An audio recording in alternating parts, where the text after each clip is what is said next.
Hey everybody, how we doing tonight? Hey. Hey Terry, so we have the honor of getting to talk about some of your great work experience, and Yeah. I've been wanting to talk about it. We've been talking a little bit offline, Mhm. but let's start with the regular casualties. How are you doing today? I am doing absolutely tremendous. How about yourself, Jacob Waters? Oh, I can't complain. Still Yeah. here, still kicking, still here. Good. No one to whine to anyway. Yeah. But let's We have see. so much to talk about tonight. Exactly. There's so much actually going on in wrestling.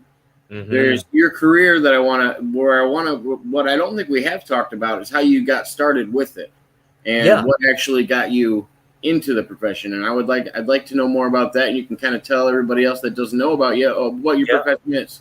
Yeah, totally. I'll give you a little expanded elevator speech on that. And hi again. My name is Terry Hopper. I do like your elevator speech, by the way. Very good. Yeah, maybe I'll say that one here later on. But Okay. my name is Terry Hopper, and professionally, I work as a professional wrestling referee. And professional wrestling, as in, yes, as in WWE, as in AEW, as in three ropes and four sides, or I've also worked in three ropes and six-sided ring as well. And tonight we're going to be talking a little bit about professional wrestling and maybe even get into some spirituality and the time travel and who knows what else we can talk about tonight. But the way that I actually got started in professional wrestling is I've actually been a fan all of my life. And my parents were fans as well. So it's just kind of always been there. Growing up watching Hulk Hogan take on Andre the Giant and Ricky the Dragon Steamboat, and of course Macho Man Randy Savage were some old favorites. And what makes the story interesting, the next part here is I went to a local WWF event. WWF at the time, it's now WWE. Went to a local event, and there on the main card was Macho Man Randy Savage taking on the American Dream Dusty Rhodes. And I knew that it was such a spectacle to me, and it's just something that's stuck with me all of my life. And got a little bit older, and after high school, I went to another WWF show, this time up in Chicago. And it turned out that the hotel that I was staying at turned out to be the same hotel that all of the wrestlers were staying at. Awesome. And yeah. That's And so lucky. No, it's so nice when something like that happens. Yeah. So just me being me, I struck up a conversation with someone there in the hotel lobby who at the time was waiting to meet with one of the actual agents there. And this gentleman turned out to be one of the local champions there for the pro wrestling promotion there in Chicago, which is one of the major promotions in the country at the time. And struck up a conversation. I told him that, hey, I have some background in radio and television broadcasting. And is there any opportunity? If there is, I'd really like to try out as a ring announcer. And this caught him off guard because he always gets people coming up to him and asking and saying, hey, I always wanted to be a pro wrestler. So here's this kid saying, hey, he wants to be a ring announcer. So I got some contact information, went up there to their studio, had a tryout, went very well. They hired me on the spot. I was hired as a ring announcer, and also did some other commentating with them and learned that part of the business. And until one day, the promoter just said, with your size and your outgoing and your personality, why don't you try getting in that ring and refereeing a match or two? Just see what happens. So refereeing that one match became two matches, became 10 matches, became, hey, are you available on this date? And, oh, yeah, you're going to be refereeing every single match on the card. So then the learning just started impacting on and on and on. So when do you think it turned for you though, and you were like, this is awesome. I want to keep doing this. Yeah. When do you think that switch came? It it was when I had gotten my first VHS tape and of the performance, or one of our shows that we had, and it was me ring announcing, and I was watching it there at home on TV on the VCR. There's Terry Hopper. There he's ring announcing for the show. I knew right then and there, like I had already done this. If I can do this, I can keep on going. And you know what? It became obviously well worth it to pursue. And then the learning, just meeting the people. Yeah. I was saying, just meeting the people that it sounds like you've met. It's just an honor all on its own. If you're a wrestling fan like we are, like me and you are a little more into it than most. But I feel like when you're that big of a fan, that company is great. Right. Once you go back behind that curtain, you've taken a step that 99% of the audience will never even contemplate taking. Oh yeah. So you don't think about it like that. Yeah. And I mean, just on, watching that one tape of that one night of ring announcing just a couple of matches, because I was just a guest ring announcer. They didn't trust me to go out there all night long, and who can certainly blame them, being a noob and all. But one thing obviously leads to another, and it's always ever expanding. And I'm finding myself in places that I never would have even, beyond my wildest imagination, ever even begin to think about. And I've done some pretty amazing and incredible things. Traveled coast to coast, up and down, all over. It's such great memories. It's all such a blur. That's the other thing we haven't really talked about is what's the travel like? Is it like the regular wrestler schedule where you're gone 300 plus days a year, moving around? Yeah. I do have a home base here. Well, we actually live in the same state. I live just down south of you, and here in the state of Illinois, which makes it honestly really great because central location. I can get anywhere that I want to go to, and that ties into the show that you're going to be doing here soon. That I need to get more info on. Yeah.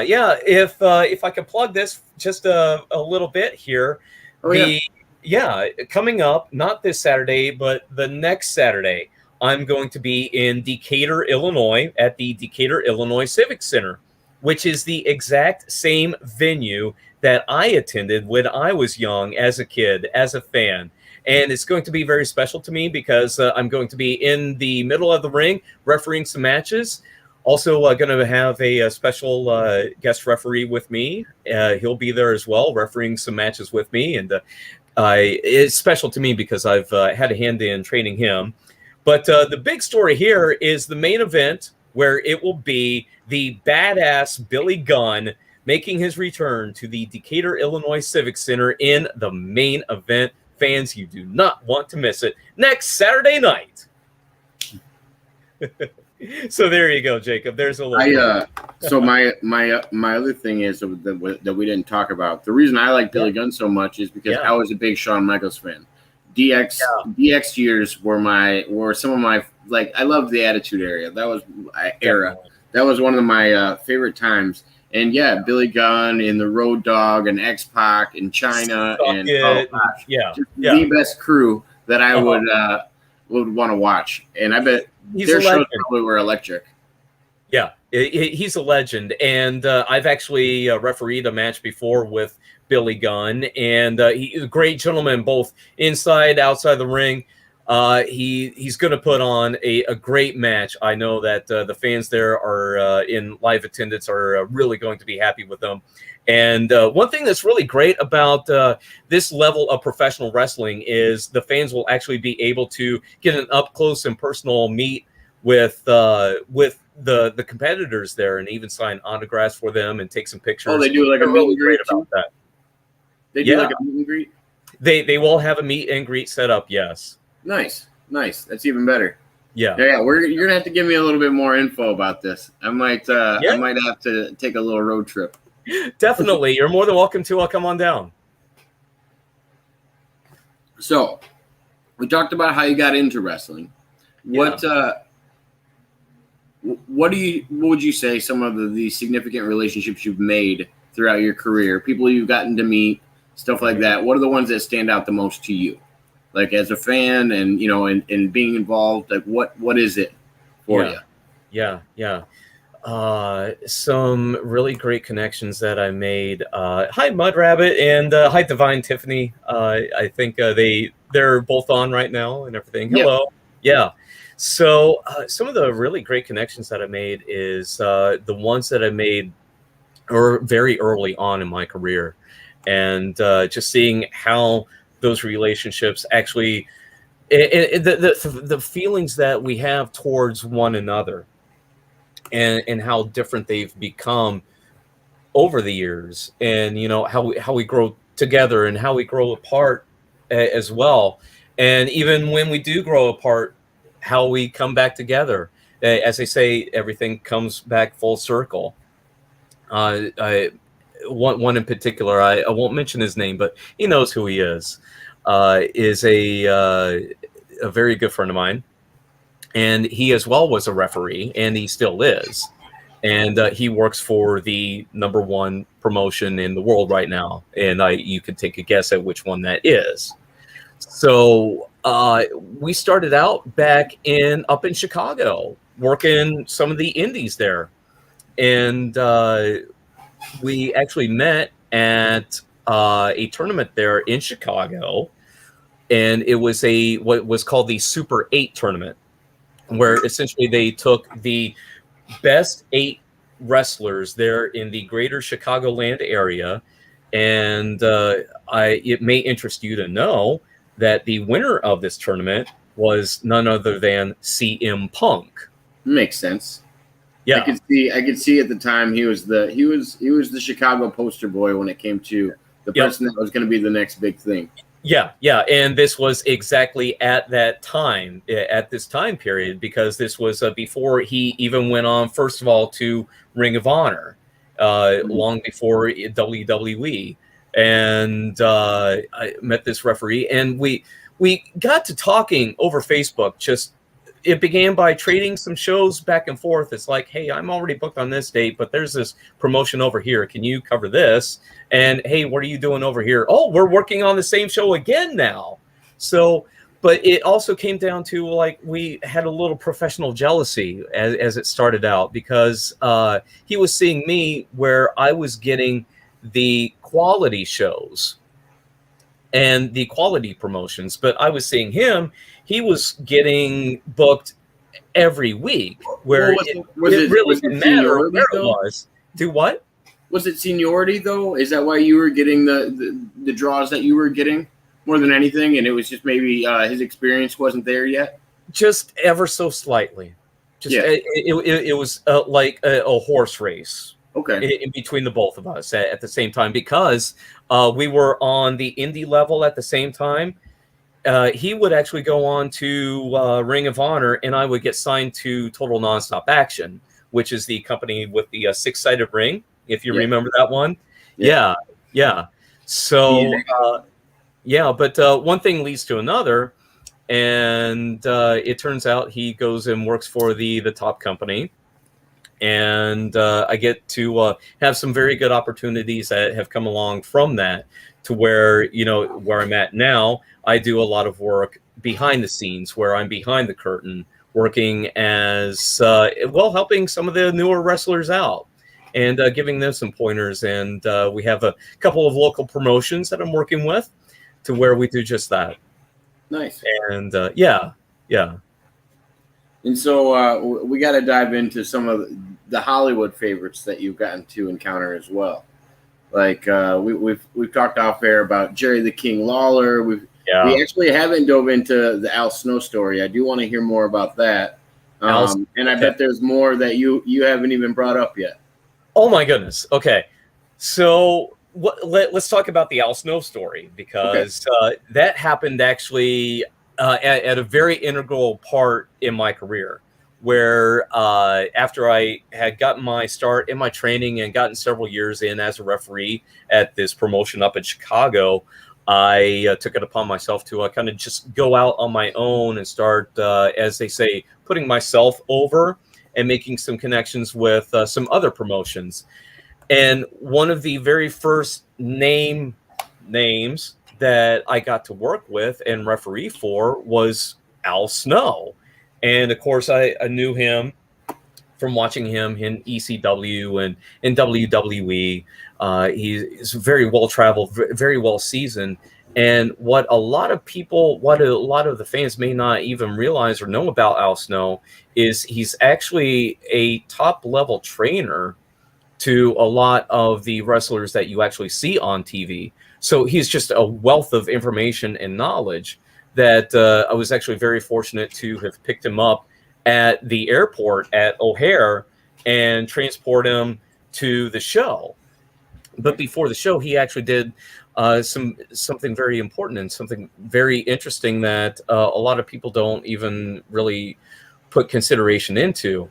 And that's, he actually took time to where he wanted to go to some of the area businesses, like the local mall there in town, and make himself seen, and just go around and just kind of drum up interest for the show. So I drove him around.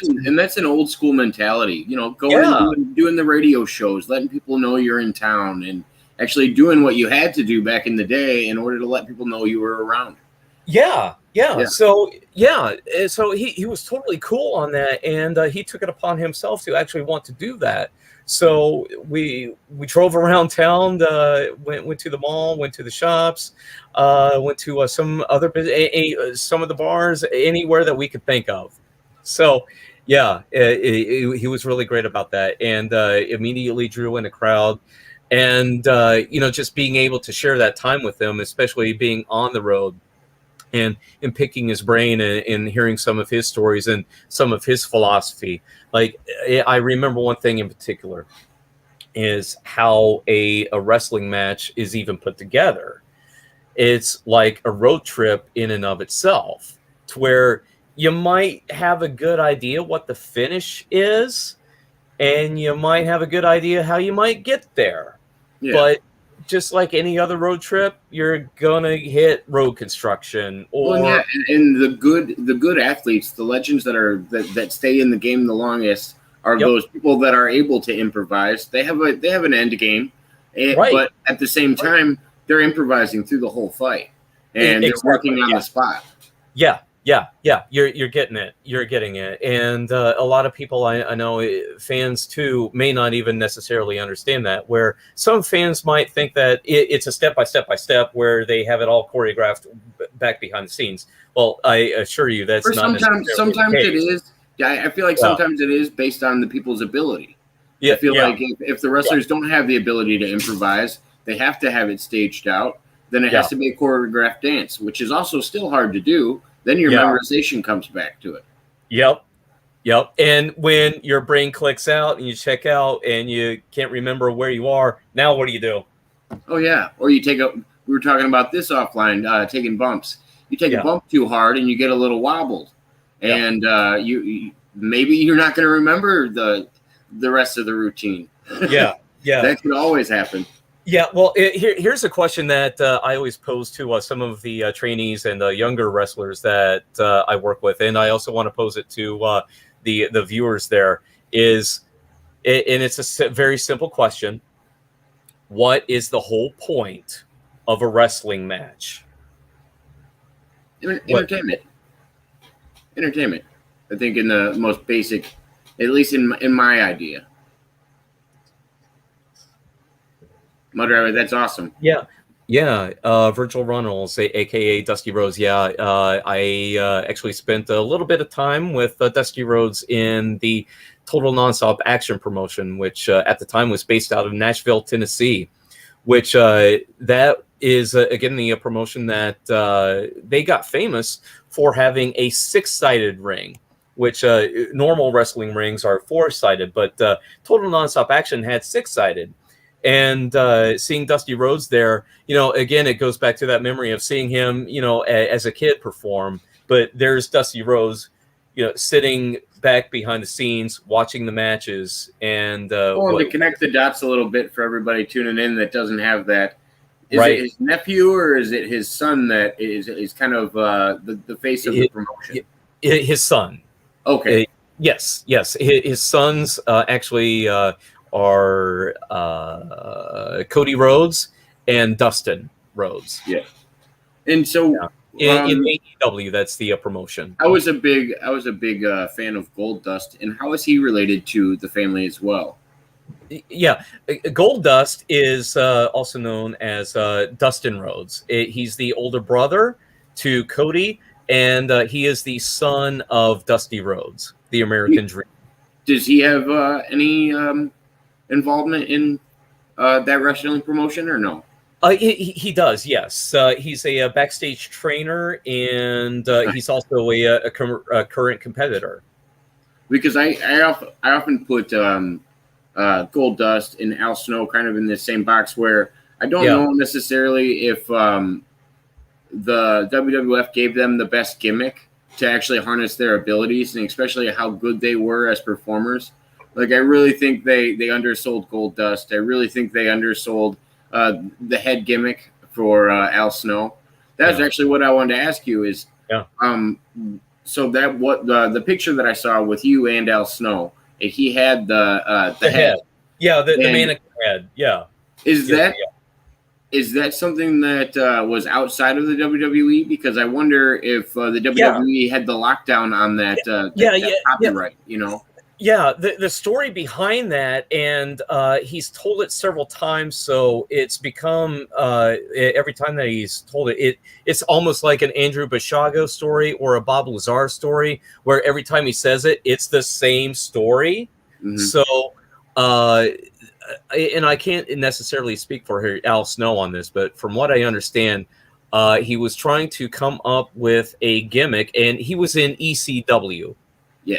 Or Extreme Championship Wrestling, which at the time was a regional promotion based in the Philadelphia, Pennsylvania area, and they went up and down the East Coast. Yeah, and the Paul Heyman special. Yeah. Paul Heyman, the manager of Brock Lesnar in today's times. It was the promoter and the head honcho. He also does one of the major WWE. Radio shows now. I don't remember what it's called, but he's the co-host of that as well. Paul Heyman's still pretty active in the WWE.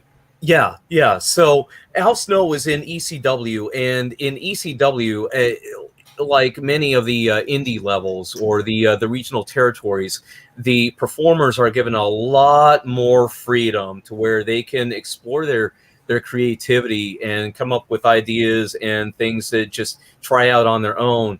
And he found this mannequin head, and he just started using it, and it started getting over, and pretty soon it just became this big deal to where ECW as a promotion for their big pay-per-view, their big showcase show, they went out and bought like 1,000 of these styrofoam mannequin heads, and they passed them out to everyone in the audience, so that when you saw it on TV, it was just this big party where everyone is shaking these mannequin heads and these strobe lights are going off and everyone's partying and having a great time. And of course, this is professional wrestling. It is supposed to be fun, and everyone's supposed to be having a great time. And of course, you want to spend your money on a ticket to come and have a great time at this show.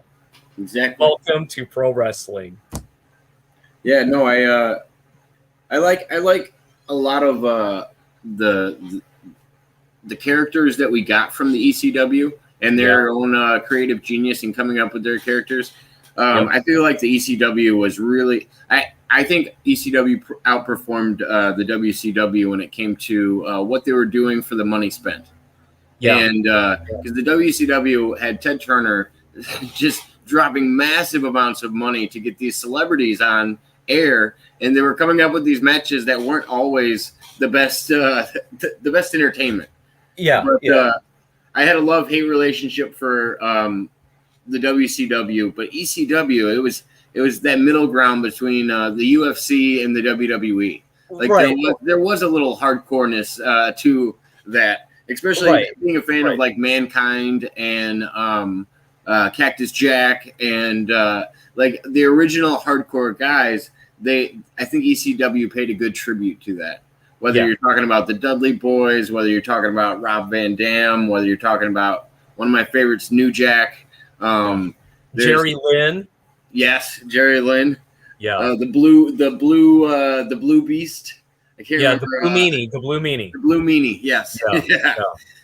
Oh man, there's and then their encounters with the WWE when they tried to integrate were so interesting because there was some people that did not want to integrate, and there were some that definitely were digging their feet in the sand about being part of the promotion, and a lot of them guys, and there are guys that no matter how good you are, no matter what you do, you just aren't connecting with the audience.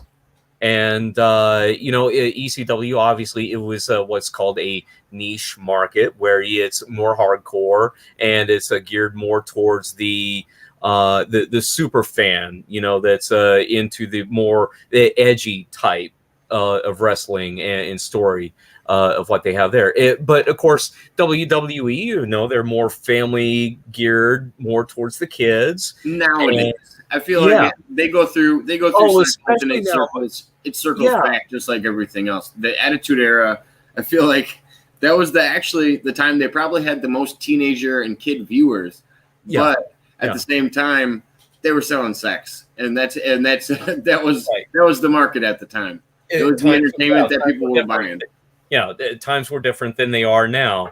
Now it's obvious where WWE is positioning themselves as a family-oriented product, and AEW, rightfully so, is going after the younger generation, and it's becoming just a well-orchestrated. And I totally get exactly where you're coming from in thinking that maybe Vince McMahon orchestrated this whole thing to where you have WWE. This was off Line Talk. This is off Line Talk. We gotta catch everybody up. So there's multiple. How did I know this was going to be good? Bring this up. There's multiple wrestling factions. Whether it's TNA. Whether it's the AEW or the ones that are still in business right now. And I'm convinced that Vince McMahon is orchestrating the drama that's going on in these other businesses, and they're trying to act like they're all separate entities. When in reality, it's another WWE Vince McMahon orchestration that people don't really know is going on. Okay. I'm with you on that theory. My question is this: at what point in time did the orchestration start? What your theory anyway? I mean, I know. I right? know the blueprint for it. The blueprint is WCW and ECW integrating into the WWF. Okay, that's the blueprint. So WrestleMania 17, then. Yes. Okay. Yes, exactly. Yeah. So if you have that blueprint, could you do it in reverse and start an attack against other promotions and try to act like you're trying to take them down and everything else? I feel like, man, it would be so well done. It seems like it's definitely in Vince's ballpark where he's capable, but I don't have enough supporting evidence yet. Very. I could see all of them being good enough actors where they could pull it off. Mm-hmm. Mm-hmm. But I don't know if we talked about this before either. That's the one thing I do like about Vince McMahon. The other one's Dana White, and honestly Donald Trump as well. These three work together, correlating with the WWF, correlating with the UFC. These three gentlemen work together and are great businessmen, and all kind of set up the same platforms when it comes to how they're going to release their entertainment, whether it's starting their own channels, whether it's the WWE network and the UFC network and stuff like that have gotten so big and, created such a division between all of these other networks. It's almost gotten to the point where the WWF is almost making it harder to get. Like, you miss out on good characters, I think. Yeah. Hey, Jacob, I just sent you on the private chat. Check that out. Not right now, later. Just Okay. and it's food for thought on where you're going. Okay. And I'll leave it at that. Let me give you some examples of characters that I think got away. Oh, my favorite reference is Booker T. Yeah, I think he was somebody that could have been amazing in the WWF. Oh yeah, I'll share with you just real quick. Go ahead. The floor is yours. Oh my goodness, I got to give you my I was there story with Booker T. Okay, because this is coming from a fan standpoint. I was there at St. Louis Arena. What was it called? I believe the Savas Center. But yeah, the major hockey arena in St. Louis. I was seated just one row down from the very, very, very top. You see where my hands are? Like, the very, very top? I was seated just one row down from the very top at Royal Rumble 2012. Ooh. How big is that? Like, how many people are you talking in there? Royal Rumbles are huge. Jam-packed. And it was sold out. And I know it was sold out for a fact because, again, I was just one row down from the very tip top. Okay? Like, if I was up any top higher, it'd be one row up. Then I'd be touching the ceiling, literally. Okay? Sold out. And throughout the evening, everyone would stand up, applaud, and, that's great and nice and all. But, you have to understand, being where we were up on the very top, we weren't necessarily standing up and applauding and cheering for everything, right? Because we're just too far away from the action. So we only stood up twice throughout the whole show. And the first time was for CM Punk, who was at the time the WWE champion. So of course that was during the infamous the mic drop situation. Yeah. Oh, he was on fire then, white hot. So yeah, and plus he's also the champion, so you stand up in respect for the champion making their entrance, right? Sure. And then when Booker T made his surprise entrance, he was sitting there at ringside doing commentary. And, of course, can you dig it, sucker? Blaring all over the speakers. The roof just blew off the entire arena, and everyone is just standing because we were all in unison thinking, knowing, goodness, what if this is it? Booker T goes all the way. He wins the Royal Rumble. He goes on to WrestleMania. He becomes WWE champion. He makes right with history and becomes the first African-American WWE champion. Why can't we have that? No, I'm with you, Mr. The WWE would rather take a title away from the WCW champion that was coming in, the WCW champion, and they actually tried to do a racial spin on an argument with him and another competitor. I won't go on that. We don't have to. But, I comprehend what you're saying. It's weird how they buried that, Yeah. It's weird. It's weird that they took that route when you had such a great character and great personality to use. Yeah. Booker T would have sold so much. He was selling more merchandise than most WCW wrestlers, besides maybe Goldberg, who we talked about for a little bit earlier. Yeah. Man.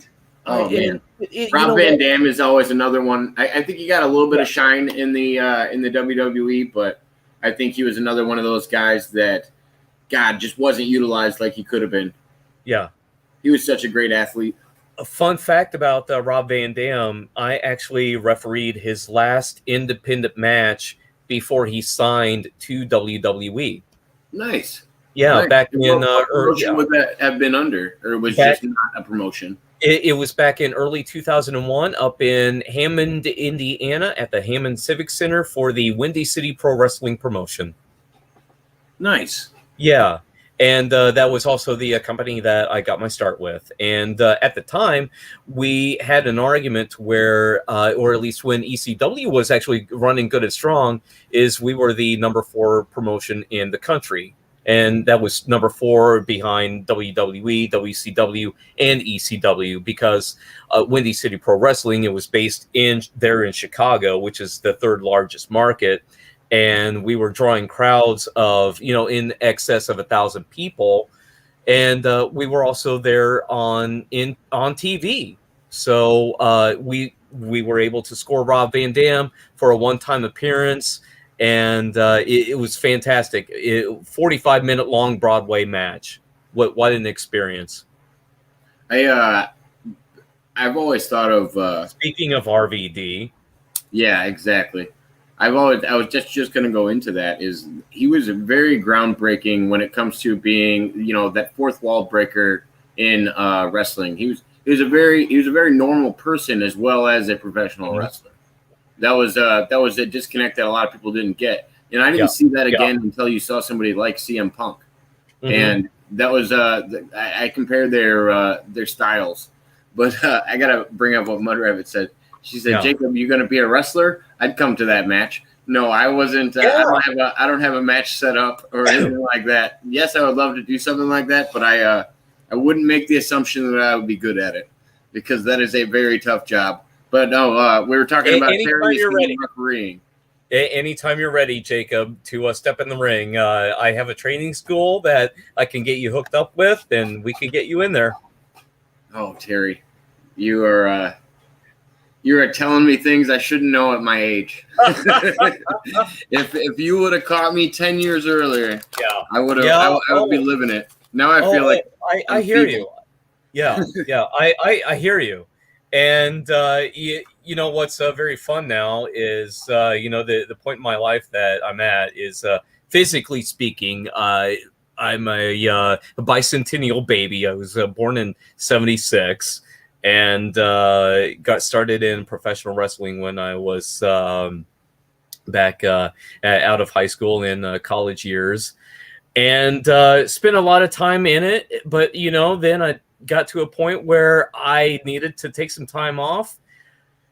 Quit cold turkey. Took 8 years off to kind of build my own company, my own business. I have a company here where we produce weddings and other special events, corporate events, and I focused on that. And then, you're absolutely right. You're not as young as what you used to be. And I came back, and there's something called ring rust. And had to get that off. That's definitely a thing. Any time off in any profession. I mean, I feel like, oh gosh, that time away is detrimental. And you could be, if you were still involved, that's the one thing I learned about sports, whether it was mixed martial arts or anything, is that time you're taking off, not only are you not staying active, but you're not picking up on the new things that everybody else is learning as well. Because there's usually something else being implemented during the time that not a lot of other people know about unless you're involved with it. Yeah, but one thing that I did notice is I took 8 years off, and it was one of those things where I actually had to ask one of my good friends of mine, like, it was because it was like waking up out of a coma after I came back. Like, how long was I out for? And he said, Terry, you haven't been in a ring in 8 years, because, I didn't watch it, didn't do anything with it until I just started getting that bug again. It's in the bloodstream. It is. And I came back with a local company here, got back in the ring, and started running the ropes, and took a choke slam from someone, took that bump again for the very first time, and all over again. And it feels like your body's in a car wreck. And that's how the body reacts to it. And then you just have to train your mind. Okay, no, you weren't in a car wreck. You were in a wrestling match, and you're going to be just fine. You dust yourself off, get back up. So we have a local promoter in our town that he's got his own ring that a lot of people pay to use, and I got to set it up with him once. And I was about 16 at the time. And oh yeah, the second I got it up, I was bouncing off the ropes, going into the other side. Oh, I was a kid in a candy store. There's something about that environment. It reminds me of a football player putting on their pads. They just turn into this different character, and all of a sudden they're doing actions that you wouldn't expect them to do. Like they go into this mode, and it's amazing. It's a great time. Yeah, I've only been to one event. I'm jealous of the things that you've gotten to see. Not jealous. I'm happy for you because other people got to experience these. Yeah. You know, and I'm blessed. Yeah. You know, honestly, there really is no other way of putting it. I'm absolutely blessed to be where I'm at, really. And there's no other way of describing that, Jacob. There really isn't. Mud Rabbit, I gotta address that. So, you said she said she can make some costumes. She said she's good at that. You just gotta let her know. I already got it out. I gotta get a posse though. We'll be like Captain Crunch and the Serial Killers or something like that. That's your gimmick name. We got it. There, I like it. Sold. There might be some copyright issues, but it'll be a spelling change. You're right. Yeah. But do they own that copyright for professional wrestling use? No, of course they don't. There you go. Right. Well, we were talking about something you were talking about earlier reminded me of. Do you ever remember watching the Tough Enough series that they had with the WWE? Yeah, with Bart Gunn was in that, and went up against it. Yeah, and it led to him against Butterbean. Yeah. Oh man, what's his name? Holly was involved in it too, and he was a little intense. Hardcore Holly. Hardcore Holly, Bob Holly. Yeah. He has a that legit tough, background to where you'd be stupid to mess with him, kind of. Yeah. Well, some of these people that came from these old school wrestling schools, they're like, no, regardless if you made it on this TV show, you're never going to be. And I felt like that's another example of a character that didn't make it through. What kind of push did you see on Maven after all of these things? Like, he turned into the Michael Cole of wrestling. And he was just kind of background noise. But he eliminated The Undertaker from the Royal Rumble, and you think he's really going to go somewhere because they had this whole thing. They had this whole program.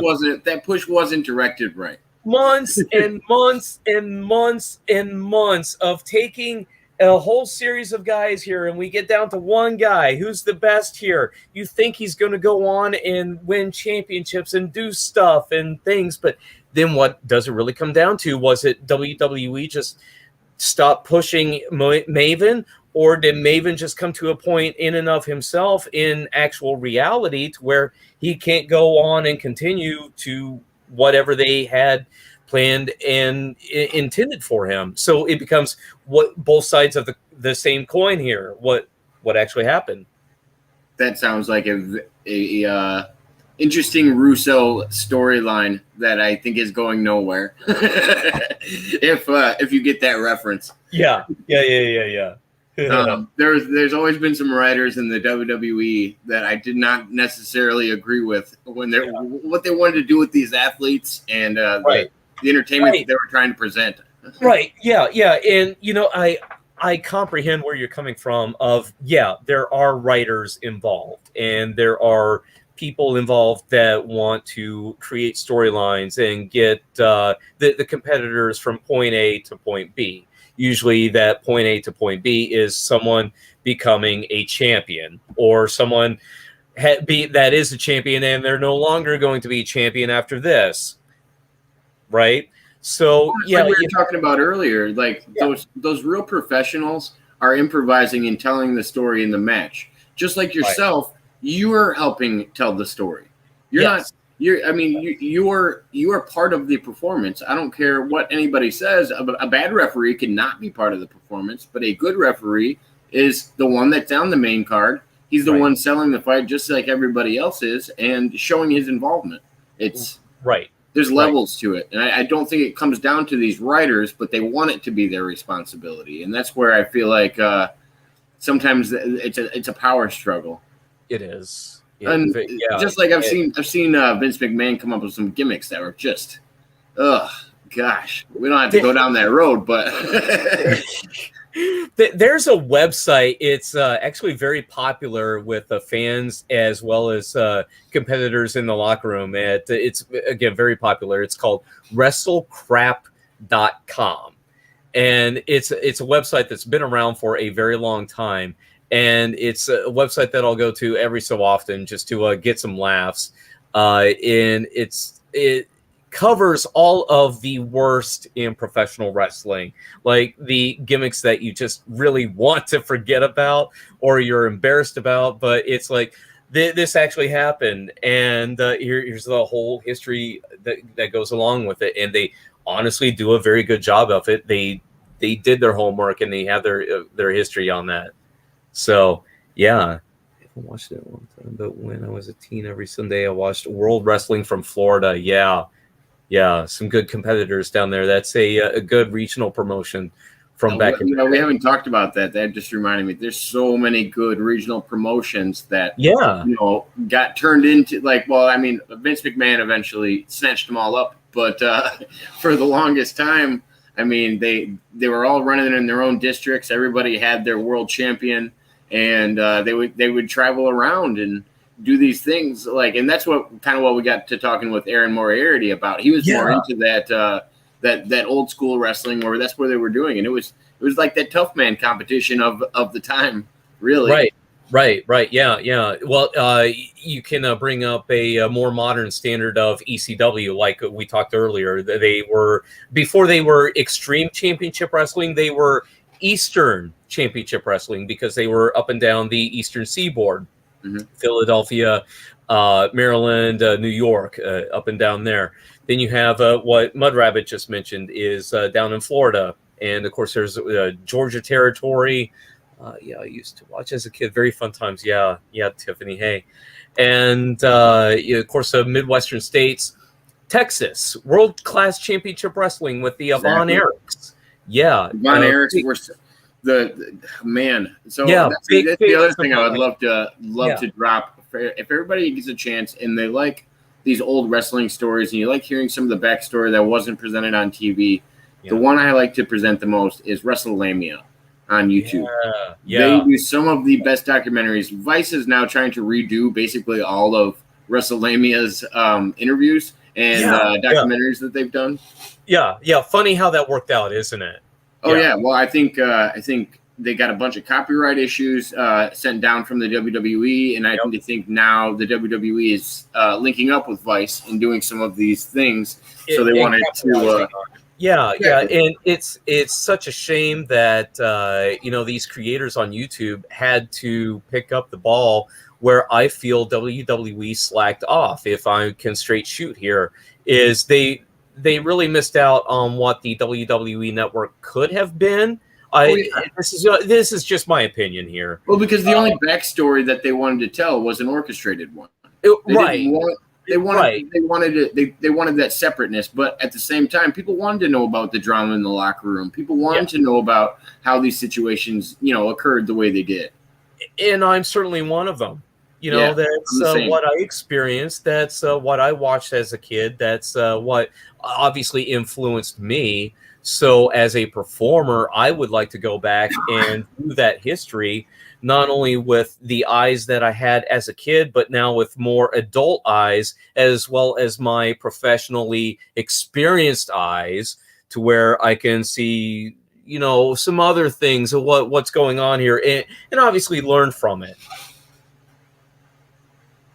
But yeah, that's why I was pushing that for everybody. If you want to know about the Von Erichs and how all these industries became what they are today, there's great information out there for people to check out. And my favorite one that we were talking about earlier is the New Jack story. How this character, I guess New Jack is just New Jack. I don't think he's a character. Yeah. I've gotten to the point where he's one of the realest wrestlers, or realest people. I don't even know if I would call him a wrestler at all points. At some points, I think he is different than a wrestler. I think he's just himself.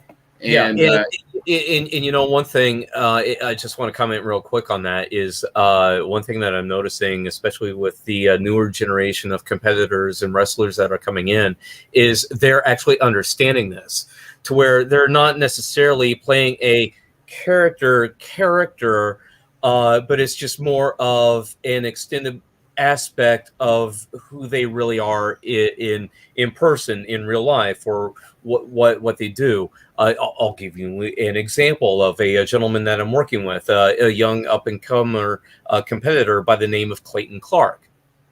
In real life, what's that? Sounds familiar. Clayton what? Clayton Clark. Okay.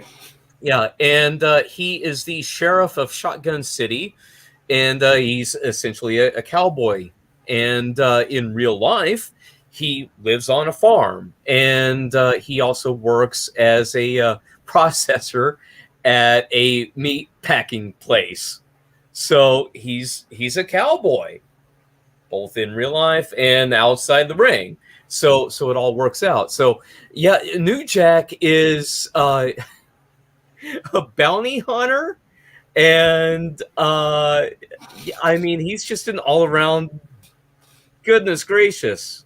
Yeah. Like he'll take people in. Like he will do people in. Like, oh yeah. You do not like, and that's those are the stories that I actually like to hear about when it comes to wrestling. Is not just, you know, the hardcore side where it got, you know, as far as it got with New Jack, but also these guys that don't want to sell in the match, and all of a sudden they're taking real bumps. They're not taking fake bumps anymore. They're getting real punches. Yeah. And all of a sudden somebody like yourself is dealing with something that they're like, okay, I still have to go along with this. I can't stop the action because of what's going on. Right. That's why I brought up New Jack, and we talked about offline. I think we talked about some of the safety things that referees have to know in these situations. Yeah, and I'm looking at the time now. It's after 8 o'clock, so we can go on a little bit more mature level here.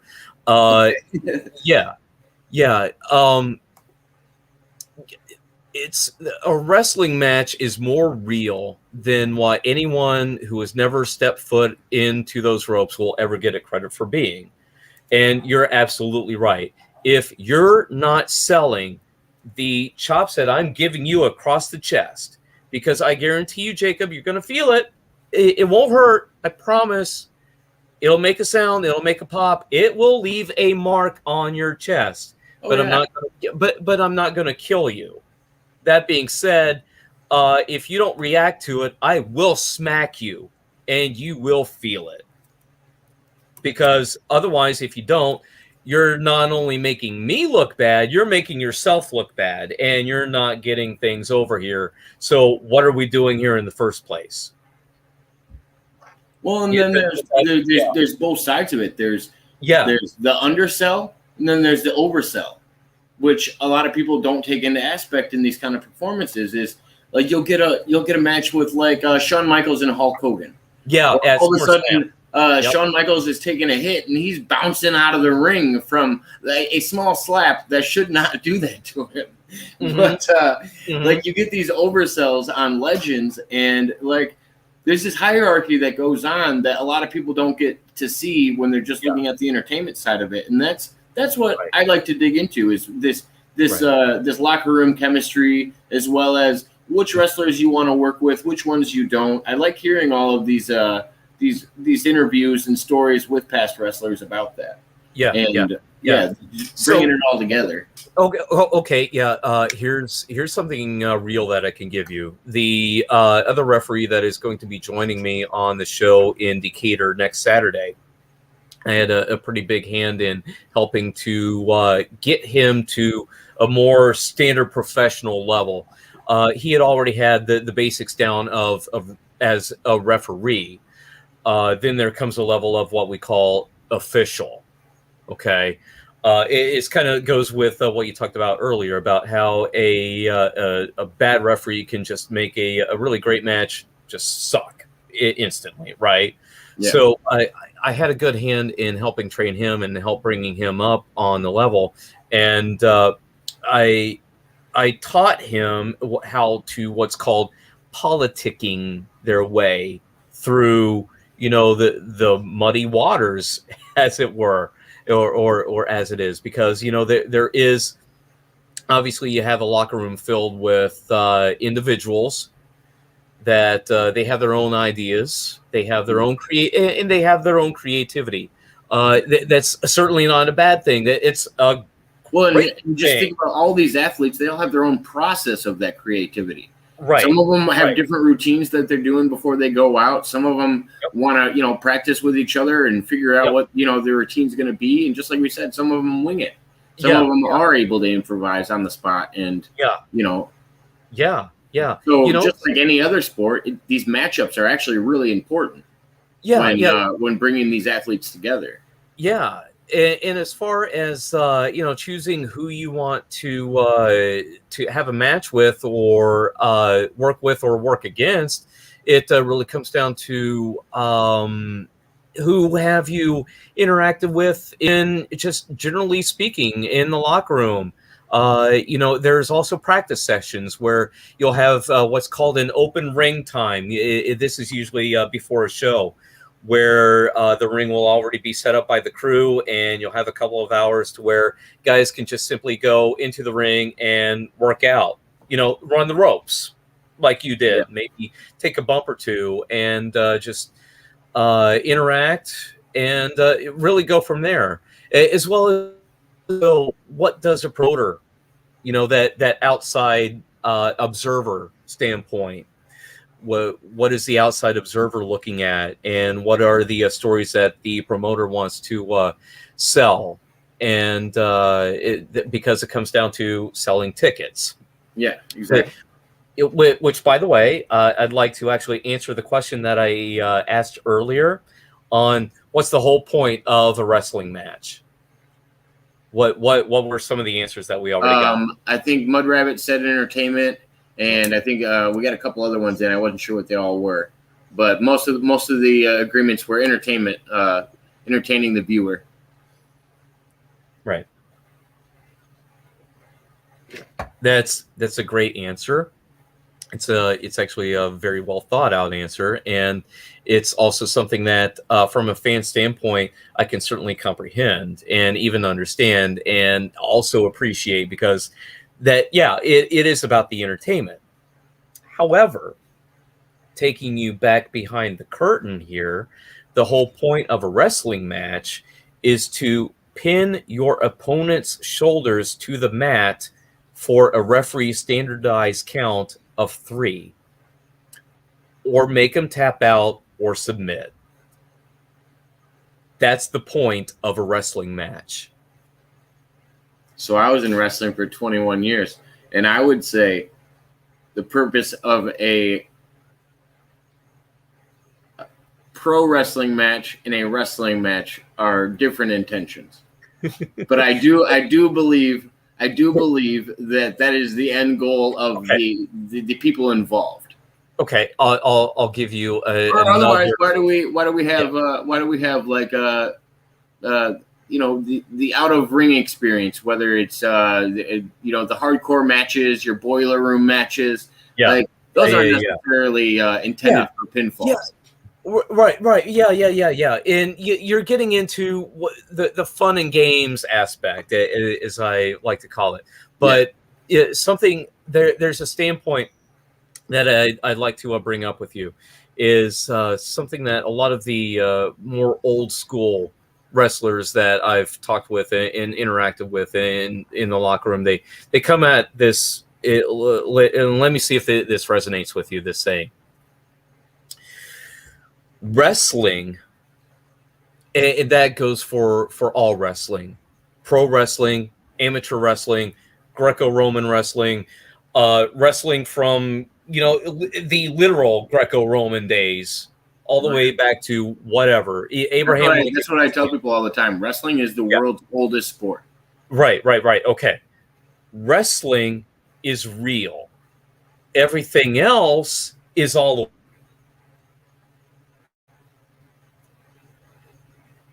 No, that's perfect. You skipped out a little bit. Wrestling is what?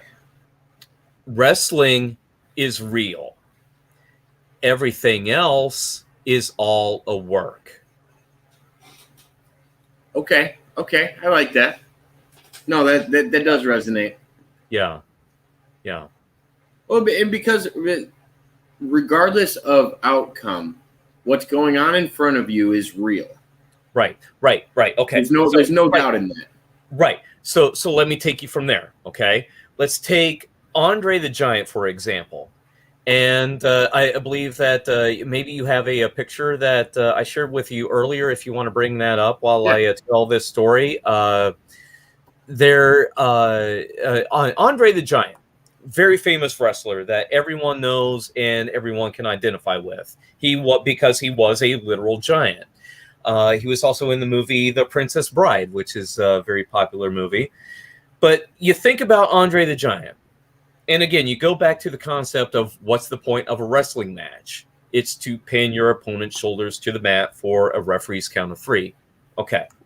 How do you, Jacob Waters, take down Andre the Giant, get him down onto the mat, and how are you going to get on top of him and stay there for a count of 3? How do you do that? I would say for me, what I've learned from actual wrestling is it's a matter of taking somebody off their feet when they're larger than you. So wrestling, it's just like the same mentality as football, is get lower than your opponent and try to take them out from their base. Right. Okay, so what's legal in pro wrestling that isn't legal in football that can take someone off their feet? A chop block.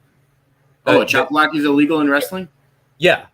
You can do a chop block in wrestling. That's where you can come up from behind them and do a shoulder tackle to the back of their knee. It's still legal. You just got to distract the referee. No, you can do a chop block right in front of a referee. Oh, okay. At least in professional wrestling. So now that you have him down on your knees, okay, you got him on his knees. Now what do you do? Let's see. I would break them down from their base. Yeah. Hi, Marina. Thanks for stopping by. Yeah. So now you're getting into the real aspect of pro wrestling and how professional wrestlers look at a match.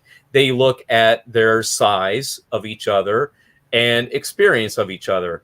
So you move from there and try to figure out, okay, I have these skills and you have those skills. How can we put them together? How do they mesh? How do they go against each other? And now you have a match. And who figures it out? Well, probably Andre the Giant's going to win because he's Andre the Giant and he's bigger and more experienced than everyone else. But that's the one thing I had a disconnect with some older wrestling is they had these spectacle wrestlers like Andre the Giant, who a lot of wrestlers would say in private he was impossible to work with. He was that guy that wasn't going to sell any of your moves because he was the Giant. He was that guy that was supposed to be the most dominant person in the ring, and you were supposed to bounce off of him. You weren't going to impact him. It was part of the sell, unless you earned it. Unless you earned it and you earned his respect and you were able to prove yourself in the ring. You usually, obviously, there's certain steps to get up to even competing against Andre the Giant in the first place. You have to go through a whole roster to begin with to even be considered there. Oh yeah, just think about the few stars that actually got to compete against Andre the Giant. Like your only big wrestlers are what? Hulk Hogan, a few others. Like it's your top level, sells. It's nothing less. Exactly. Who's selling tickets? Who's popular with the fans, and who are the fans connecting with, and who do they want to see? Sorry, I didn't mean to stop that. I was going to show that picture for you. But, the other thing, but when we were talking about referees, is we were talking about how it's important to sell the fight, and I think the best example is the one that the WWF actually gives you, or the WWE actually gives you, when they have their guest referees that want to not pay attention, or like their job is to be a bad referee in that cell. And you can actually see the direct impact of it. Mm-hmm. whether you're having Mike Tyson come in and referee a match, or Shawn Michaels is turning away and not paying any attention. Right. I never got to ask you about this. The one character I've always wanted to meet, which I thought just had the most presence. Yeah. Stone Cold Steve Austin. Yeah. It would have been electrifying to be in the arena when he was doing his thing. Right. I attended as a fan a Monday Night Raw up in Chicago at what is now the Allstate Arena, and it was during the Rock Austin era, and just the absolute massive pop and heat that you could just feel throughout the entire arena, where everyone is just all acting in unison and just totally on board. It's like we're throwing all of our energy to this guy who's going around and just cheering and, just full of so much energy that something great is about to happen. You don't know what, you just know something great is going to happen within the next 2 to 3 minutes. Just wait. Watch. See, I told you. No, I was just recently listening to his Skull podcast. I don't remember what it's called. Yeah. The Brooklyn Skull Ranch. Yes. Yeah. He was referencing the run that he had with the Rock, and there was a specific match that he was referencing where he took 3 rock bottoms and he was supposed to keep getting back up. Like it was just like we were talking about. You get these 2 stars that are just so big in the industry, and they're able to do their special moves to each other, and it doesn't do anything. They're not affected, and that's this whole selling and giving people the push when you don't know who's getting the push all the time. The fans are still waiting to figure out who's supposed to be the fan favorite. You're learning as you go. It's really interesting. And it also gives the fans just that little extra that they weren't even expecting. Exactly. Yeah. Give them just that little bit more, and give them way more than their money's worth. It's like I know for a fact that on next Saturday night, for those in attendance, I guarantee you're going to see a pay-per-view level match.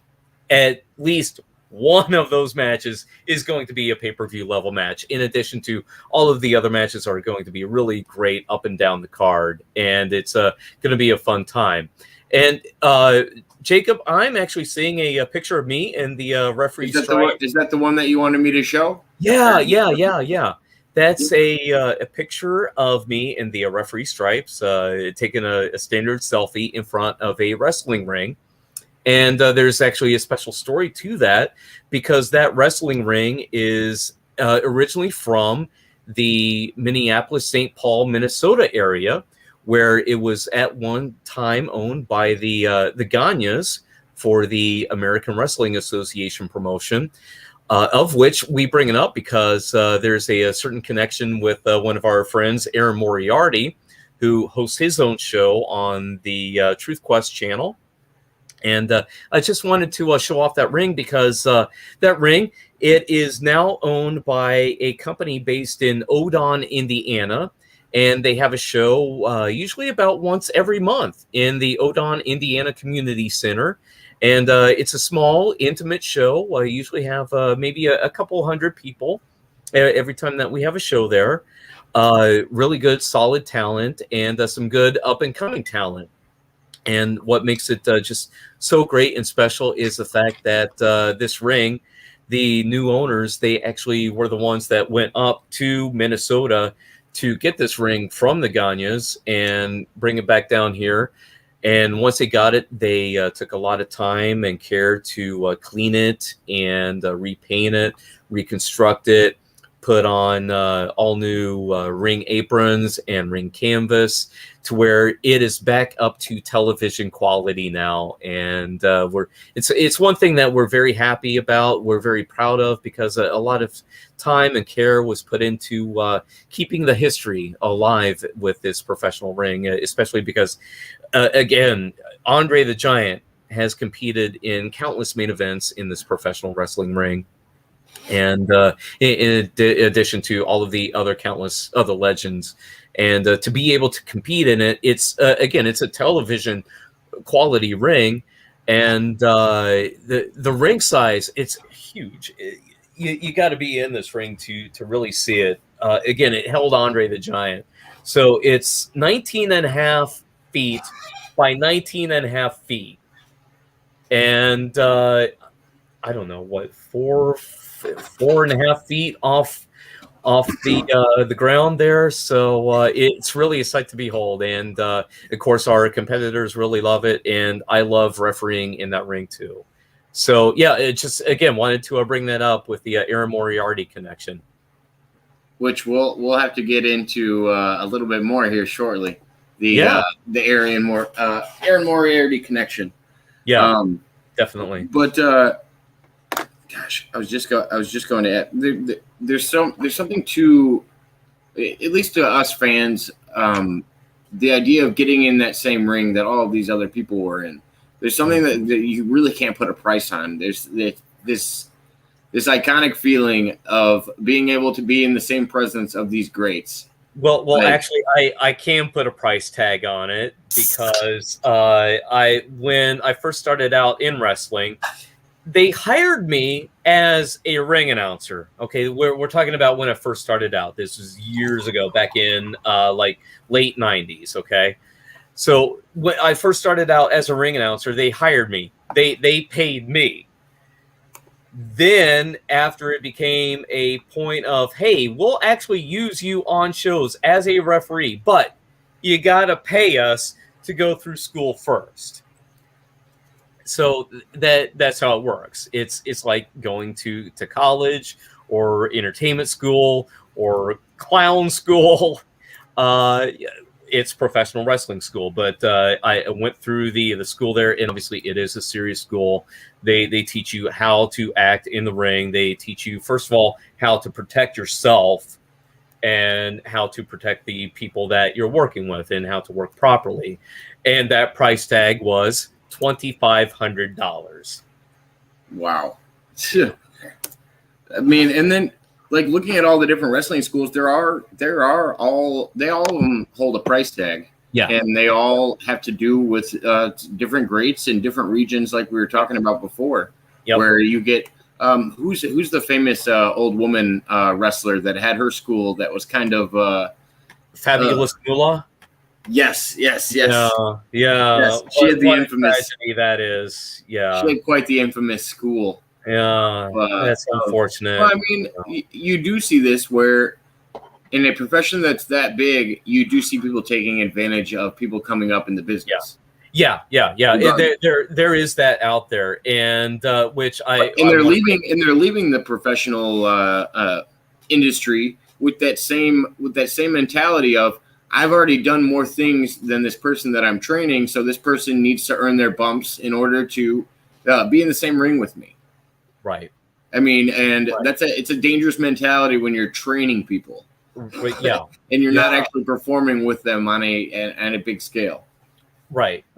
So, and that's what I wanted to bring up too, is because when I mentioned earlier that, hey, I know of a school that, hey, if you want to step in the ring and see what it's like, I can certainly arrange that.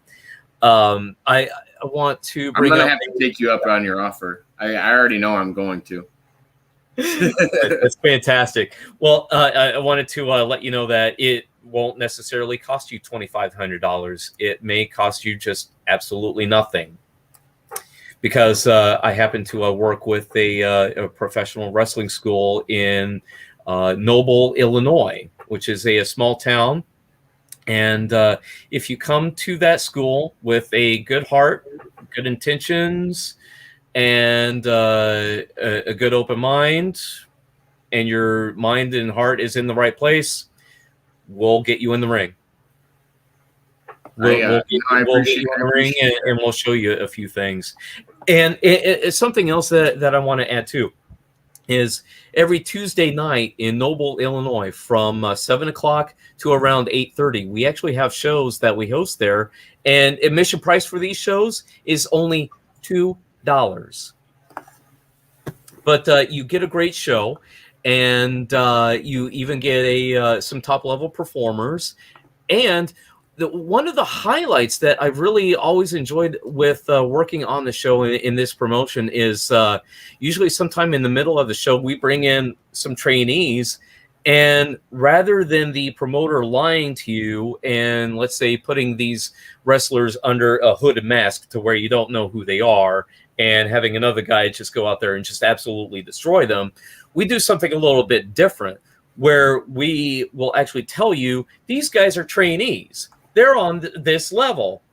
And tonight they're learning this, or here's their challenge. And they have to do it in a very limited amount of time, usually 2 minutes. And there's their challenge. Good luck. If you win the match, great. If not, well, you try it and you got your 2 minutes in. So it's one thing that I actually enjoy very much. And I've seen several trainees now who have actually become performers. And not only performers, but now they're traveling around to other promotions, and they're even becoming champions now. And it's really, and not only that, they're getting paid on top of that now too. So it's something that is a lot of fun, but it's something that you have to have the right mind for it and the right heart for it, so and be willing to train for it. Oh yeah, it's a commitment. It is a full commitment. Yeah. I wanted to. I don't know if I told you about this. I have a friend of mine that I went to high school with that kind of sparked my interest in this again, as well as yourself, and in the sense that I just found out that he started refereeing, and I wanted to show this, if you don't mind. Just to see if you know the venue and see if you know the group that he's refereeing with or anything like that, because he's got the venue in the background. I'll just give one of his pictures, but his name's Derek, and I went to school with him. That's up in the Chicagoland area. American Wrestling Alliance, something like that. I haven't worked for that promotion, but I've heard a lot of really good things about it. And some of the shows I've seen him perform in and be part of, he reminds me a lot of yourself, the way he sells these fights, and it's very good. I mean, I do know they're on a very top level promotion up there. They essentially took over where Windy City Pro Wrestling left off. Yes. They're the top promotion up there. Yeah, definitely. Let me show one more just to give my buddy a little bit of credit. But definitely. I like seeing that. I'm so proud to see him out there doing what he loved as well. And he's definitely getting involved with it a lot more, and he's getting onto some of the main cards a lot more now. That's excellent. Yeah, he has a good stance here in this photo. Oh yeah, like the facial expression.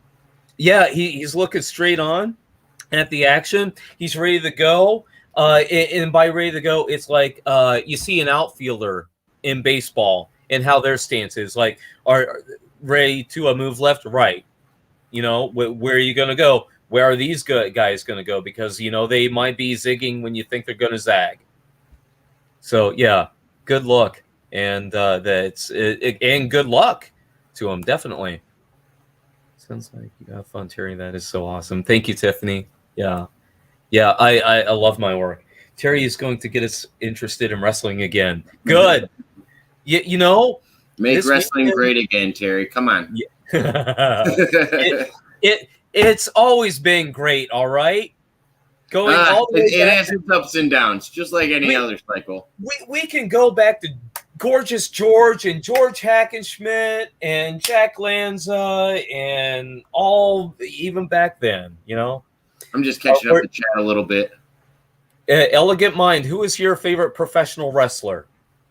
If you have one, or we've talked about everything from wrestling to different wrestling promotions. You might not like the WWE, you might like WCW, you might like ECW. There's a billion of them out there. or well, not currently out there, but that have existed that a lot of people fall in love with. Yeah, and it's great too. And kind of going back on your theory, I will give you this, that earlier I mentioned that, you know, I took some time off. I took like 8 years off. Well, one of those is, you know, I just got to the point where it's like I just need time off, you know, just for my own mental clarity here, and just to allow the body to just heal up itself. Recently in WWE, you have Edge and Daniel Bryan. They took like 8 years off. I'm so glad Edge made his comeback. And it was such a beautiful comeback too. Me too. And I'm so happy for him, because every time that when you watch him on TV, his happiness just exudes right through that screen. I mean, you can feel it. He's very happy being back, because I feel that same way too. I'm happy to be back in the ring and back up to show level, to where I'm operating on a main event level now too. And that, because that's an energy that, you know, having that flow through me once again, and being able to also interact with the fans, which are now coming back in live audiences. And right now, wrestling is getting even more popular than what it was. You have WWE SummerSlam coming up. You have a big AEW event, Rampage, coming up, that's going to be on TV. They're based in Chicago, with probably a big surprise is going to happen on that one. And yeah, it's more popular than ever. Oh no, it definitely is. I just wanted to say hi to Rocco. He made it in, and he was in the chat saying what's up to everybody. So hey, thanks for stopping by. Let's see here. Maria said this is an awesome stream. She's loving it. Oh, it's nice. Yeah. Hi, Our Life in Colors. Yeah, I remember you from Tiffany's channel, I believe. Said, do I have a call-in number tonight? No, I'm just kind of taking questions for with Terry here. If anybody has any questions about his career, we're about to get into an interesting story about Erin Moriarty to kind of wrap up our segment. I figured that would be a good tie-in for the end of it. And I have a couple of really great insights that I actually came to after that meeting that we had too. So yeah, really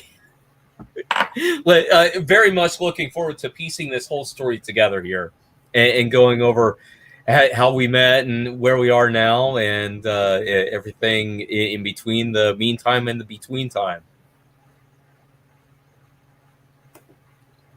I just found out from one of our guests, Rocco, that he also records music. We were talking about everybody's musical ability in our small community that we have. Right? Why is everyone a musician? Like, no, I like it. I like that everybody wants to. Coincidence. Come on. This is something I've always liked. Is I like people that dabble in a little bit of everything, to figure out the things that they like. You don't necessarily have to just like one thing. You can be passionate about many things. Right. I mean, you might only be excellent at one thing. I mean, that's possible. I've been passionate about a lot of things I'm not good at. I feel like that's okay though. I feel like it's a healthy practice. The jack of all trades, as they say, right? Yes. Yeah. I prefer the Jake of all trades. Ah, yeah. Find music on my So, how should we go into this? Should we talk about the dream and how it started, and then we can kind of tie everything together? Yeah. Okay. So. Okay. I've had psychic experiences pretty much all my life, you know, so we can start there. Then I was professionally trained as a psychic, and back in we have the date for this, 2014, I believe. I had a dream, a very vivid dream, to where I was in a large arena type community place with a skylight overhead, and it seemed like a convention hall, like a futuristic convention hall. And I knew that it was in the future. And I found myself sitting down at a small table to where it was me and someone sitting across from me, and we were playing a game. And I took great note of what this person looked like in my dream. And I noticed this coif styled up, like 1950s kind of hairdo, like a rockabilly kind of thing, and these thick glasses, like eyeglasses, and jawline. And again, I was playing this game with this gentleman that I took note of, and this game was about your little UFOs flying around. And I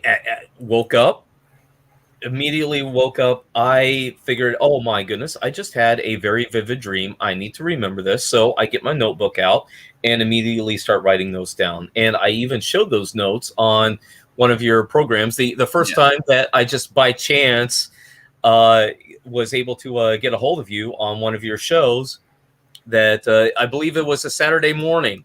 Yeah, it was a random show. I don't usually do Saturday morning shows. Yeah, like it just worked out. And in the weirdest circumstance. It was a Saturday that I had nothing going on. I didn't have any shows at all booked. I had nothing. I was just going to woke up that day, nice sunny day out. I was just going to enjoy a nice summer day, really. But I came on YouTube and noticed that I was just going to put some music on like I normally do. But I noticed you were on, and I thought, hey, this would be a great opportunity to maybe reach out to someone that I know is connected with Erin Moriarty, because I had this realization that Erin Moriarty, who is a host of his own show here on YouTube, the Truth Quest, of which I'm a fan of and a regular watcher of, as well you are, Jacob. Yes. I had a realization. He mentioned this in one of his previous shows that he used to work for, let's just say, a major toy manufacturer. And when he said that, it just, boom, light went off like, oh my goodness, this is the guy that I had the dream of all the way clear back in 2014, where I was playing this game based on UFOs for. So then I tell you this story and even show you the pieces to and the parts to it, and you connect me up with Erin Moriarty. Yeah, let me fill everybody in. Okay. So meanwhile, I'm hearing this story from Terry. I'm like, wow, this is really interesting. And I start messaging Erin on the side. I'm like, Erin, like let me pick your brain for a minute. And I start messaging him, and I'm telling him the story that you're telling me. Yeah. And he's like, hold on, give me a minute. And he gets ready to jump on with me, and he's happy to jump on. And then you get to tell Erin the story.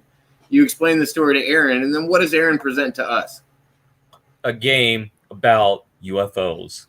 And if you know Erin, he talks about everything he's doing at the time, whether it's his clothing line that he just released on his channel, or whether it's a different game that he's working on. I have never heard of him talk about this game.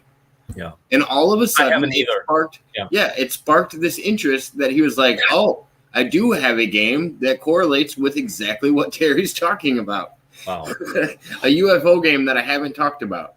Wow. And Terry, just to give a little bit more backstory, you ended up making your own version of this game because it was so passionate to you. You even documented when you did it. I like your note of paper that you wrote down too about it. Right. Yeah. I copyrighted it and all. Yeah. The exact date, the time that I had the dream. Again, I have psychic training here. I've done this before. I know when I'm having a vivid dream, and I know when I need to take note of it. But yeah, here's the original note. Yeah. March 8th, 2014. Yeah. And here is the little prototype that I made up. See how it looks like a UFO? Well, they sit in that rack, don't they? What's that? They sit in that rack, don't they? Yeah. And so I came up with this concept of how it works on like an erector set, to where it moves as each space like that. And the playing field also works as an erector set, to where you build it as you go along. So the spaceships or the UFOs keep going up until they reach their point of destination. And it goes around like that. There's also some other things involved that I'm still developing. Again, I haven't touched any of this since a couple of days after I had that dream. What did I do? I went down to the local hardware store and just started going up and down the aisles and just looking for bits and pieces. How can I take what I saw in my dream and interpret that into something that's in the real life third dimension? And I had a realization, Jacob, and I just thought of this earlier tonight, to where that, again, this was clear back in 2014, right? Okay. So back in 2014, you had limitations of what are the building materials that you have in that time. Yeah. So I'm thinking of a erector set, right? That's what I came up with. What do we have now that we didn't back then? 3D printers. In my dream, the pieces were made of plastic, because of course they were. The game was mass produced. So of course they're going to be plastic. But back in 2014, my mind back then just wouldn't be able to comprehend, well, how can I build a prototype for this game out of plastic? I can't build out of plastic. Who can?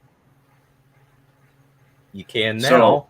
So now I need you to come up with some blueprints for me, because I have a friend with a 3D printer, and we're going to get to the next step of this game. Aaron Moriarty mentioned on his last show, or like just a couple of shows ago, that he just so happens to know someone that has a 3D printer, of which I had the thought before he even said that of, of course, what it needs to be in plastic. It can be 3D printed. Yeah, I know, Tiffany, that we are through the looking glass here, right? Yes. We're through Project Pegasus. Huh. My son has one. Your son has a 3D printer. Or maybe an erector set, one or the other. Or yeah. The chat's a little behind our talking, but yeah, Tinker Toys and Lincoln Logs. Oh man, I miss Lincoln Logs. Oh god, me too. Talk about a good I still have my original set from when I was a kid. Yeah, those and just regular Legos. I don't know why, that was just so much fun. I don't know, if you had a creative mind, the simplest toys could be so much fun. Oh yeah.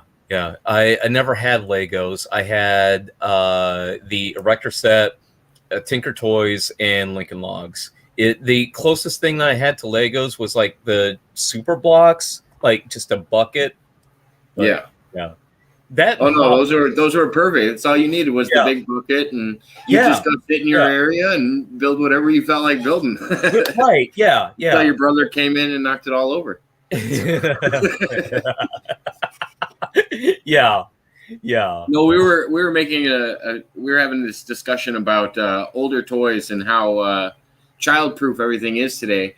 I had a wood burning kit when I was younger, and the cord was literally this long, and you had to have it plugged in literally right under the curtains, and you were doing your wood burning. Said, but we never burnt down the house. Like, surprisingly, we actually all lived through it. I don't know how.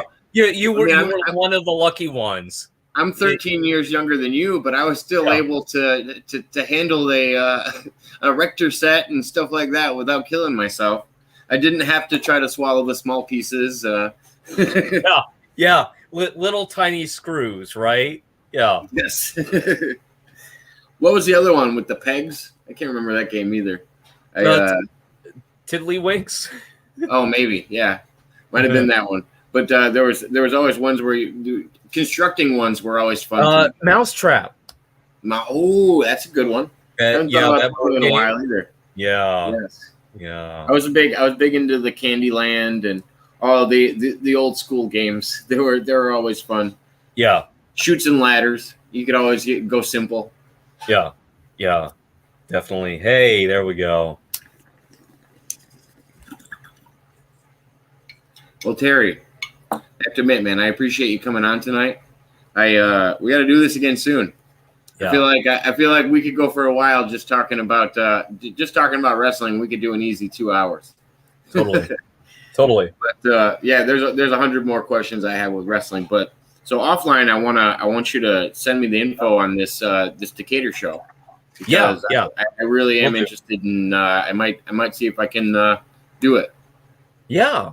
See if I can come out and check out your work. Yeah. Yes. Totally. You would be most welcome. Oh yeah, no, it would be a great time, and excellent. Oh yeah, I would have a good time doing it. Excellent. Vector, that's a good game as well. Well, I'm glad everybody had fun, and hopefully you guys will catch our later show. We're going to be doing the Penna's Perspective following this one.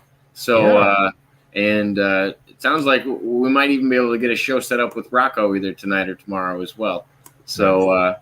Yeah, I'm glad everybody's doing good. I'm glad you guys enjoyed the show, and hopefully we sparked that interest back into wrestling because check it out on there's TV. nostalgia to it. Check it out on TV, but most importantly, please, I guarantee you, no matter where you are in the country, even in the world, I guarantee you there is a professional wrestling promotion that is performing near you. You don't have to drive very far. They're going to be in your local high schools, your local gymnasiums, your local National Guard armories. They're performing, and if you go to these shows, you're going to see the up-and-coming stars of tomorrow before they become the big stars, working for the big promotions, and it's always interactive with the audience, and I guarantee you're going to have a great time. Check out your local wrestling promotion. Go to one of their shows or several of their shows. Oh yeah, when you're looking for something to do, and it's not a high ticket item where it's entertainment for several hours. Yeah, I mean it's just another form of going and seeing a sports game or anything else. Yep. But before we do go, Terry, I also wanted to jump on some of your other things you do for work. Yeah, definitely. We can plug perfectweddingpackages.com, which has been recently updated. Perfectweddingpackages.com is my company that I've owned for several years now, where we produce sound and lighting for special events, including weddings, including ceremonies, as well as receptions, where we help lead the bride and groom through the day filled with all of the traditions and the new experiences, playing all of their requests, providing DJ, sound system, photo booth, backdrops, beautiful lighting, and of course the all-important planning guides to make sure that all of the details are in place. Again, that's my company, perfectweddingpackages.com, if you're getting married or having a special event. And we are actually launching this company. It's going to be nationwide, so no matter where you are here in the continental United States, we'll be happy to take care of you. Perfectweddingpackages.com. Jacob, thank you so much for the opportunity. Oh, no, let me dig into that a little bit more. How long have you been doing the DJing as well? I actually started the day after my 18th birthday, clear back in 1994, where I was hired to produce a dance with sound and lighting for a fundraiser. And it essentially just went from there, where I would have teen dances, high school dances that would eventually lead to, hey, you remember this DJ that we had this really fun time with over at this teen dance? Well, now we're older, we're getting married. we need someone for our wedding to come on over. So it just led from there to where now it's a full-time company, to where it's not just me, but I'm also hiring out for other DJs and helping put food on their plate and on their table, because I know a lot of really great DJs that actually do care about the bride and groom when it comes to their wedding and making sure that they get exactly what they want. And of course, their absolute dream come true wedding. Oh yeah, the presentation of that and making sure everything's coordinated right and just flows into the next segment of the party, the wedding, the everything that's involved is exactly coordinated. It's similar to refereeing. You have to keep this performance going, and you have to be totally involved in order to make it go the way it's supposed to go. Yeah. I have had to put my referee skills to work at weddings. Countless times. Okay, more times than I want to go into. Let's go back to pro wrestling. All right. Listen, I prefer my violence to be scripted. All right. Well, that's a beautiful way to end it. Yeah, I appreciate the time today, Terry. And everybody check out Terry's PerfectWeddingPackages.com. And you guys can learn a little bit more about some of the other things he does, as well as refereeing. So thank you again for your time, and everybody have a beautiful night. All right. Thank you. Thank you.